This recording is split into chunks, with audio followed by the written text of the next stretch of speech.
علیکم ورحمۃ اللہ وبرکاتہ۔ الحمدللہ والصلاة والسلام علی رسول اللہ، اما بعد۔ اعوذ باللہ من الشیطان الرجیم، بسم اللہ الرحمن الرحیم۔ تلکا یہ الرسول رسول جمع ہے رسول،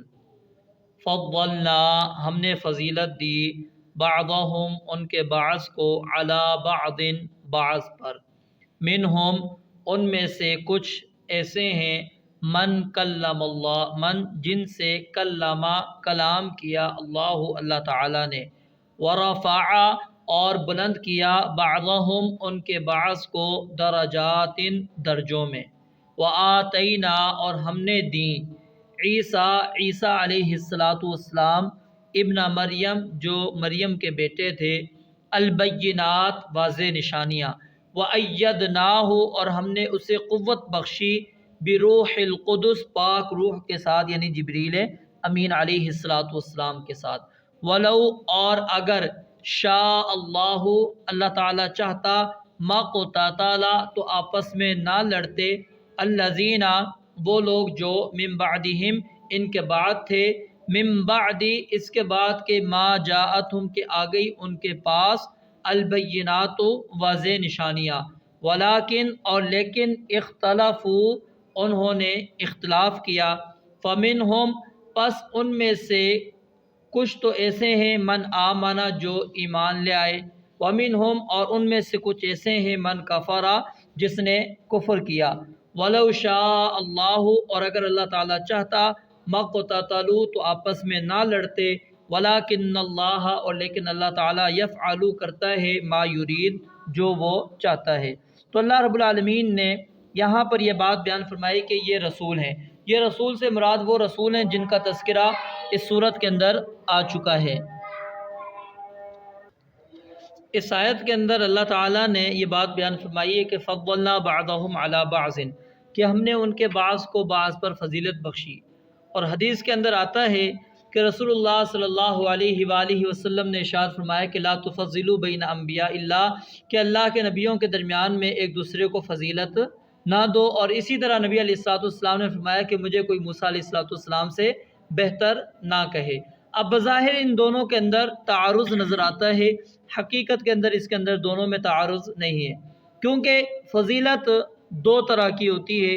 ایک فضیلت ہوتی ہے جو مجموعی اور کلی فضیلت کہلاتی ہے،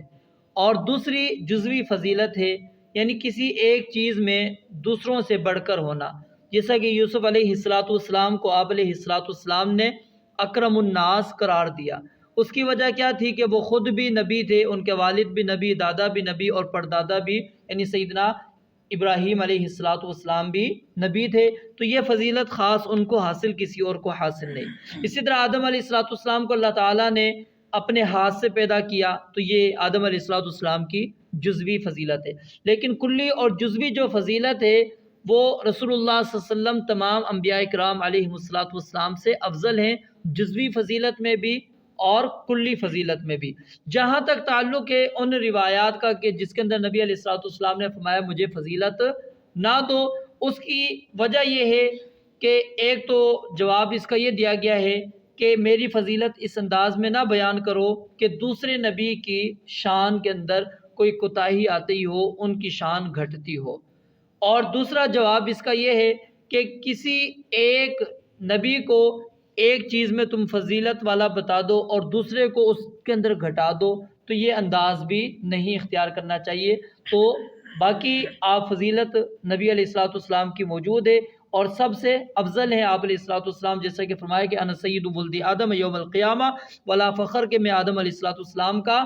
بیٹا جو ہوں وہ آدم علیہ السلام کی اولاد کا میں سردار ہوں گا قیامت والے دن، اور اس پر مجھے کسی بات کا فخر نہیں ہے۔ تو آگے اللہ رب العالمین نے فرمایا کہ منہم من کلم اللہ، تو اب یہ جزوی فضیلت کی اللہ تعالیٰ تذکرہ کر رہے ہیں کہ ان میں سے کچھ ایسے ہیں جن سے اللہ تعالیٰ نے کلام کیا، ورفع بعضهم درجات، اور ان کے بعض کے درجات اللہ تعالیٰ نے بلند کیے۔ پھر عیسیٰ علیہ السلام کا اللہ تعالیٰ نے خاص طور پر ذکر کیا کہ اللہ تعالیٰ نے ان کو بینات دی، یعنی واضح دلائل، واضح معجزات دی، جو آگے سورہ آل عمران کے اندر آ رہے ہیں۔ وَأَيَّدْنَاهُ بِرُوحِ الْقُدُسِ، اور ہم نے اسے قوت بخشی تھی سیدنا جبریل امین علیہ السلام کے ساتھ۔ اور آگے اللہ رب العالمین نے ایک بات بیان فرمائی کہ اگر اللہ رب العالمین چاہتا تو لوگ آپس میں اختلاف نہ کرتے، آپس میں لڑائیاں نہ کرتے، لیکن انہوں نے اختلاف کیا، جس کے اندر اللہ رب العالمین کی مشیت تھی، اللہ رب العالمین کی چاہت تھی۔ ہم اس مسئلے کو اللہ رب العالمین پر ہی چھوڑ دیتے ہیں کہ اس کے اندر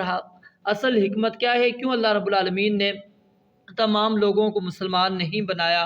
کیوں لوگ مسلمان ہوتے تھے، کافر ہوتے تھے، یہ معاملات کیوں تھے۔ اور در حقیقت یہاں پر رسول اللہ صلی اللہ علیہ وسلم کو تسلی بھی دی جا رہی ہے کہ فَمِنْهُمْ مَنْ آمَنَ وَمِنْهُمْ مَنْ كَفَرَ، کہ ان میں سے کچھ مسلمان تھے، کچھ کافر تھے، تو اگر یہ آپ کی بات پر ایمان لاتے ہیں ٹھیک ہے، نہیں لاتے تو آپ پریشان نہ ہو۔ وَلَوْ شَاءَ اللَّهُ مَا اقْتَتَلُوا، یہ اللہ کی مشیت ہے جس کی وجہ سے اللہ نے بندوں کو اختیار دے رکھا ہے، لیکن اس کے باوجود اللہ رب العالمین نے بندوں کو کلی طور پر اس طرح کا اختیار بھی نہیں دیا کہ وہ اپنے آپ کو ہدایت پر چڑھا دیں یا ہدایت سے پیچھے کر لیں۔ وَلَٰكِنَّ اللَّهَ يَفْعَلُ مَا يُرِيدُ، اس لیے فرمایا کہ اللہ جو چاہتا ہے وہ کرتا ہے۔ پھر آگے اللہ رب العالمین نے یہ بات بیان فرمائی کہ ایمان والو انفقوا مما رزقناکم، کہ خرچ کرو اس میں سے جو ہم نے تمہیں رزق دیا ہے، یعنی اس کے اندر مالی بھی مراد ہے اور جسمانی طور پر بھی مراد ہے کہ جتنی صلاحیتیں وہ بھی لگا دو اور جو مال موجود ہے وہ بھی تم لگا دو، اس سے پہلے کہ وہ دن آ جائے جس میں کوئی تجارت نہیں، یعنی قیامت کا دن، نہ کوئی دوستی ہوگی نہ کوئی سفارش ہوگی۔ والکافرون هم الظالمون، اور کافر ہی ظالم ہے۔ اب یہاں پر جب انفقو سے مراد ہم زکوٰۃ لیں گے تو پھر اس سے مراد یہ ہو جائے گا کہ زکوٰۃ کا منکر کیا ہے، کافر ہے، اور اسی وجہ سے سیدنا ابو بکر صدیق رضی اللہ تعالیٰ عنہ نے ان لوگوں کے خلاف جہاد کیا اور کہا کہ میں ان سے قتال کروں گا جو نبی علیہ الصلوۃ والسلام کے زمانے کے اندر وہ زکوٰۃ دیا کرتے تھے، اب زکوٰۃ نہ دیں گے تو میں ان کے خلاف قتال کروں گا۔ اللہ رب العالمین سے دعا ہے رب العالمین سمجھنے اور عمل کرنے کی توفیق عطا فرمائے۔ وآخر دعوانا الحمدللہ رب العالمین۔